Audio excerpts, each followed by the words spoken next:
It is a pleasure to see you again on my CryptoQ Media channel. An astounding revelation from the SEC was just made public, and I'll warn you now, what's about to come out of your ears will irritate and frustrate you equally. Pay attention to this warning. As a result, crypto assets are no longer regarded as securities by the SEC. Although they refrained from offering an outright apology, they did convey regret.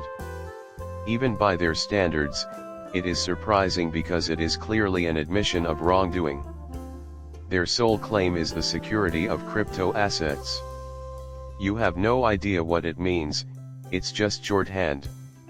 Do you understand now? It seems that some people, especially crypto lawyers and XRP supporters, are still very upset about this. My excitement at the prospect of telling you something is almost overwhelming. There are a lot of dweebs in the SEC. The chief legal officer, Stuart Alderati, who is obviously affiliated with Ripples, and legal counsel John Deaton all gave me their expert opinions. I want to make it apparent that I am not from a wealthy background. Please do not ever use any of my words or posts as a basis for a financial decision. I make no such promises. To pass the time, I enjoy making short films about cryptocurrencies and upload them to YouTube. I'm simply an enthusiast. At least according to the Cointelegraph's headline. SEC apologizes if anything has been unclear. It is my regret that I mischaracterized tokens as securities in my previous statement. The United States Securities and Exchange Commission intends to use more cautious language moving ahead after long-standingly designating cryptocurrencies as securities, according to a footnote in a court filing from September 12.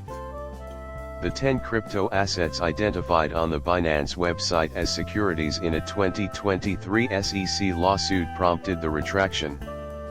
The Bitcoin exchange Binance is embroiled in a lawsuit filed by the SEC, which claims that Binance issued and sold securities that were not registered. There are native tokens from both Solana and Polygon contained in that remark. By the way, I've included an example for you to see. An intriguing one from January 9, coinciding with the news of the Bitcoin ETF's announcement. The following is a warning from Gary Gensler's official X account to anyone considering investing in cryptocurrency. Proceed with caution. Crypto asset securities are very risky investments, despite assertions to the contrary. There is no such thing as crypto asset security, and they've been repeating this phrase for what feels like an eternity. I've been shouting this on this channel, and you're probably aware of it as well.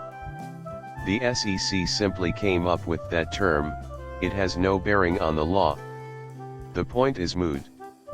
It is devoid of meat. So, this letter arrived in our mailbox. This is taken from Paul Gray's wall. He serves as the chief legal officer of Coinbase. To keep things brief, you can see the footnote that was referenced in the story from the Cointelegraph on your screen. You can stop reading now if you're truly interested in knowing what the footnote is. I won't bother reading it all. Look at it on your computer. Bear in mind that Paul Graywall did cite part of this, but I will still share his opinions with you. If he is correct in his assessment, the SEC does indeed apologize for any confusion it may have caused. I noticed that you commented on that post, so I'm sorry it was actually the SEC who wrote it. Take a look at that, like, how long ago South Park episode do you recall it? I can't exactly put my finger on it, but around 15 years ago, BP had an oil spill, and the CEO at the time basically said, "We're sorry," while making awkward faces in a bunch of awkward settings. In this case, what looks like a Polaroid is apparently padding. Sorry, but we're in the process of altering the natural world. We regret any inconvenience caused. I mean, that's how it appears. The moment they say, "Oh, we regret," I think it takes place without delay. The concept appeared to strike me suddenly. How snug is the fit? If you've seen the show, you know precisely what I mean. According to Paul Gray-Wolf, the SEC expresses regret for any confusion that may have resulted from the agency's repeated and false assertions that tokens are securities. This shocking depiction is in footnote 6 of the SEC's latest complaint against Binance. Hello, Stuart Aldoworthy. My deepest wish is that you sleep soundly tonight. He is about to have a nervous breakdown when he wakes up to this. Unlike the other 10 crypto assets, ETH transactions have changed a lot to avoid the agency's clutches. It appears that the SEC is the only one capable of telling that. And in the meantime, word will only get out if we end up in court. It seems like they're currently recognizing that this strategy won't work in their next legal battles, so they're taking a moment to clarify things. I think they're trying to fix this, but they're not being very precise, as I'll show you. This, however, in no way suggests that they will stop targeting cryptocurrencies. That part is unchanged, I say it again. Except for the fact that we will keep suing everyone associated with cryptocurrency, everything else is in the past. That concludes our discussion. Lastly, he raises the point that the SEC has consistently emphasized throughout its history of token regulation and enforcement that tokens are securities. Telling the court of falsehood serves no purpose. This is a really reasonable point, isn't it? He also disclosed this in another post. As Paul Gray noted in addressing the lawsuit specifically, the SEC made it clear in paragraph 1 of their complaint against Ripple that XRP is a security. He highlighted the important part, and it's bold. This item was supposedly dropped in the latter half of 2021, when the relevant complaint was first filed. He chose XRP, a security for digital assets, and you can view it here. There it is. They are beginning to see through it as well, since it is so absurd.